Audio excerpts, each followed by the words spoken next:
Hey folks, in today's video, I'm going to show you how to use one of these. This is a basic Silvia or Silva style compass. I've heard it pronounced both ways. I think it just depends upon the day of the week and the mood the person is that you're talking to. But they all have most of the same parts. The big difference you'll see on them, some of them will have this. This is a mirror that'll help you sight the thing in if you're trying to get exact bearings of something, and some of them don't. But all of them will have this kind of rotating bezel, and usually some straight edges on the sides. A lot of them have magnifying glasses so you can read maps a little bit closer.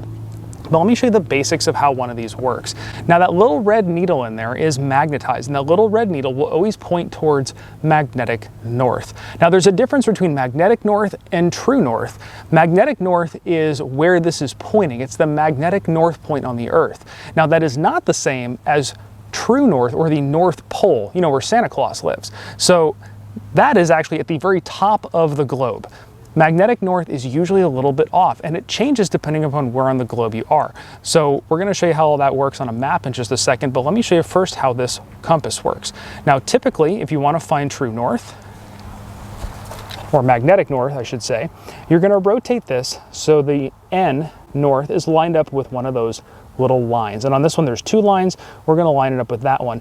And you'll notice inside there's a little thing that looks like a house. It's an arrow. There's red on one side, black on the other, and the arrow on the needle is also red. So the way you do these, the way I was taught it, is you rotate the compass.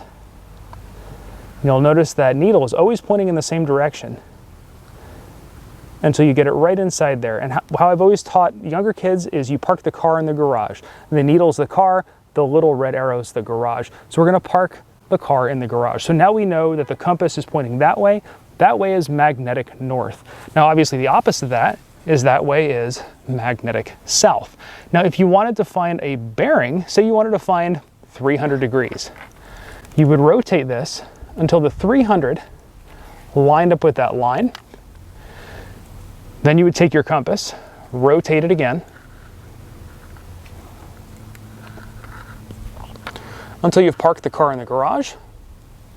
And now we know that that direction is 300 degrees. Now, if you wanted to get an exact sight of what that is, you would then flip this mirror over, and I'll show you how this works right now.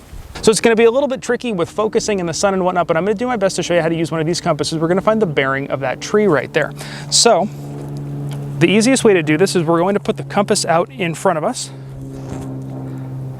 and fold this over. Now you can see in that reflection, you can see down to the compass, and you'll be able to read it. You can also see all the way to that tree. And there's a little hole in the compass right here. There, that's what you're gonna be lining the tree up with, is through that hole. So we're gonna do that same thing as before, where we're gonna rotate that red dial until we've parked the car in the garage.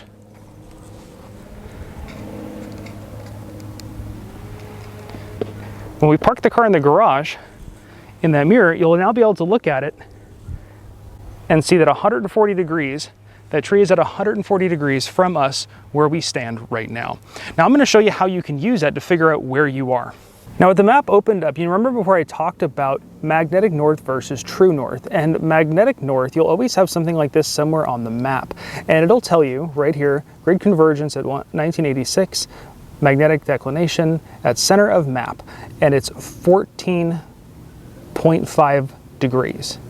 So the first thing we need to do is set our compass to reflect that 14.5 degree difference. So let's show you how to do that. So to compensate for the difference between true north and magnetic north on the map, we're going to have to compensate for it in the compass. Now in the compass here, we're going to rotate this guy. Now normally north is 360 degrees or 0. So we're going to bring it up to 14.5 degrees. And then we're going to take the compass and lay it on the center of the map. And you're going to use the straight edge of the compass along one of the lines on the map. And you're going to lay it right along that line. Now, if you remember, when I put this map down, I put it down on a tree stump. I didn't put it down on a metal table. I didn't put it down on a wood table with metal bolts in it. And the reason for that is these things are affected by magnetism. And I'll even show you, I don't know if we'll be able to get it to do it, but my watch, see that? If you've got a watch that's got magnets in it, you can actually throw your compass off. So things like metal rings, this one's silicone, but if you got a metal ring, that can throw the compass off. So you want to make sure you don't have anything metal near it before you start this process. Now we're going to take the whole map and start turning it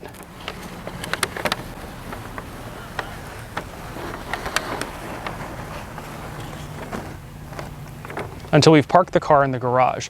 Now, I've had the question come up, can you use a compass like this? These are the little cheapy bubble compasses that come on, seems like just about anything outdoorsy.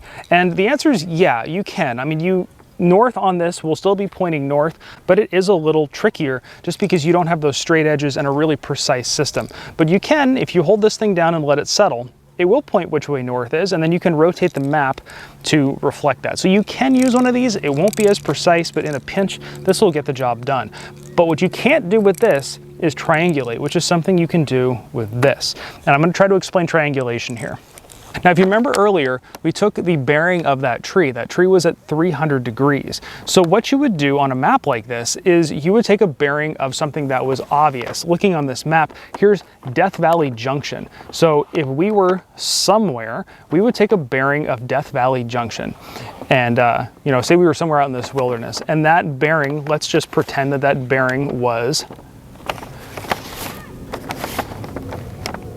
310 degrees. So now we're going to take our compass and rotate it until we put the car in the garage.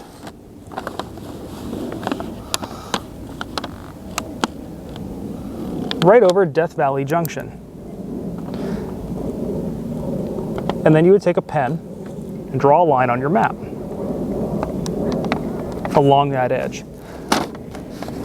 So now you know that you are somewhere along this line. Now you would take another point of interest, and let's say we're going to use,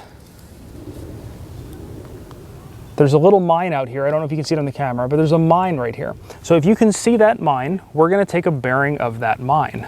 And let's say that bearing of that mine is 200 degrees. So now we're going to lay our compass here on the map and rotate it until we park the car in the garage at 200 degrees.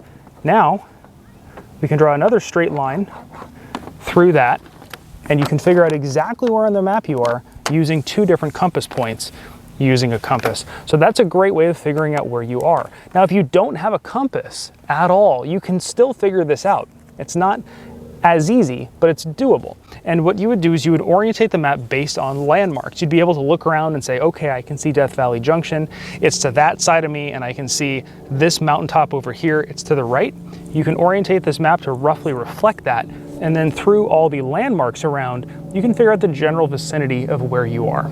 So like I said, this is a crash course in this kind of compass work. I'm gonna have more videos coming out soon on more of the nitty-gritty, how to use these compasses. So be sure to hit that subscribe button. And I've also got linked down below some videos that'll give you a little bit more details on this kind of compass and these maps and how to use this kind of map and a topo map. So check those out. But if you have any questions, leave them in the comments down below. I'd love to hear from you. And of course, thanks for watching.